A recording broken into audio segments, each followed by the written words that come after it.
বিদ্যুৎ চলে গেলেও টানেলে ৫৫ কিলোমিটার বেগে ছুটবে কলকাতা মেট্রো। নতুন সিস্টেমের উদ্বোধন। Hi everyone, welcome back to my channel অঞ্জনার ব্যঞ্জনা।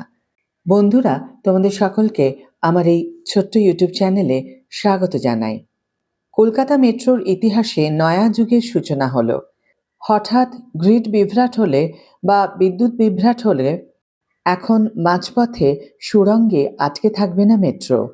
আর যে সিস্টেমের হাত ধরে সেই অভাবনীয় কাজটা সম্ভবপর হয়ে উঠবে, বুধবার কলকাতার সেন্ট্রাল মেট্রো স্টেশনে আনুষ্ঠানিকভাবে উদ্বোধন করা হলো সেই অত্যাধুনিক ব্যাটারি এনার্জি স্টোরেজ সিস্টেম, অর্থাৎ BESS।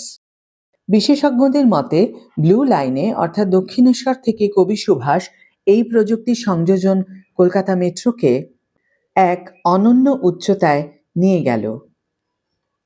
মেট্রো রেলের জেনারেল ম্যানেজার শুভ্রাংশু শেখর মিশ্রের উপস্থিতিতে এই প্রকল্পের শুভ উদ্বোধন হয়।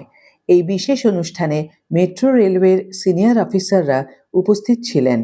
ভারত সরকারের 2021 সালে অনুমোদিত অ্যাডভান্সড কেমিস্ট্রি সেল অর্থাৎ ACC সংক্রান্ত জাতীয় কর্মসূচির ওপর ভিত্তি করেই এই 4 মেগাওয়াট ক্ষমতাসম্পন্ন BESS প্রকল্প রূপায়ণ করা হয়েছে। এখন প্রশ্ন হলো, কি এই BESS এবং কেনই বা এটি যুগান্তকারী? সাধারণত বিদ্যুৎ সংযোগ বিচ্ছিন্ন হলে মেট্রো সুড়ঙ্গের অন্ধকার পথে দাঁড়িয়ে পড়ার আশঙ্কা থাকে, কিন্তু এই নতুন ব্যবস্থায় ব্যবহৃত হয়েছে 6.4 megawatt hour lithium iron phosphate অর্থাৎ LFP ব্যাটারি। এটি মূলত একটি শক্তিশালী ব্যাকআপ সিস্টেম, যা গ্রিড বিকল হলেও মেট্রো রেককে বিদ্যুৎ সরবরাহ চালিয়ে যেতে সক্ষম হবে। সেই সিস্টেমের বৈশিষ্ট্য কি? 1. উদ্ধার কাজ।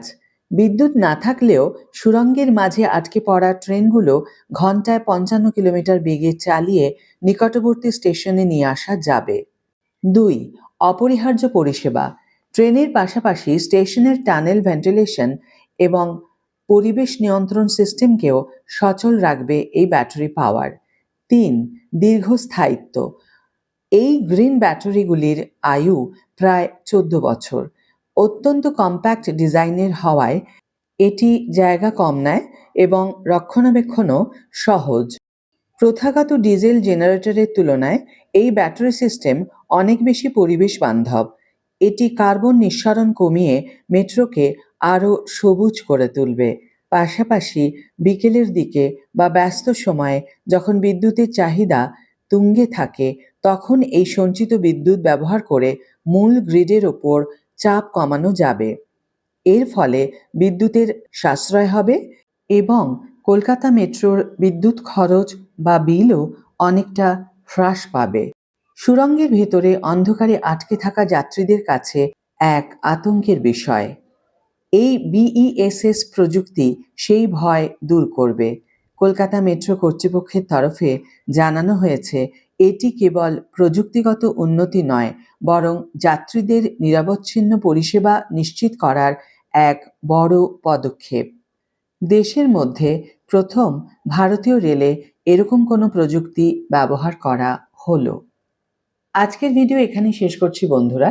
ভিডিওটি যদি কার্যকর বলে মনে হয়ে থাকে তাহলে অবশ্যই একটি ছোট্ট করে লাইক দিও, শেয়ার করো বন্ধুদের সাথে, কমেন্ট করে জানিও তোমাদের মতামত। যারা এখনো আমার চ্যানেলটিকে সাবস্ক্রাইব করোনি তারা অবশ্যই চ্যানেলটিকে সাবস্ক্রাইব করে আমার পাশে থেকো, আর যারা অলরেডি সাবস্ক্রাইব করে দিয়েছো তাদের জন্য আমার অনেক ভালোবাসা এবং অনেক ধন্যবাদ। আজ তাহলে বিদায় বন্ধু, দেখা হবে পরের ভিডিওতে। ভালো থেকো, সুস্থ থেকো, সঙ্গে থেকো।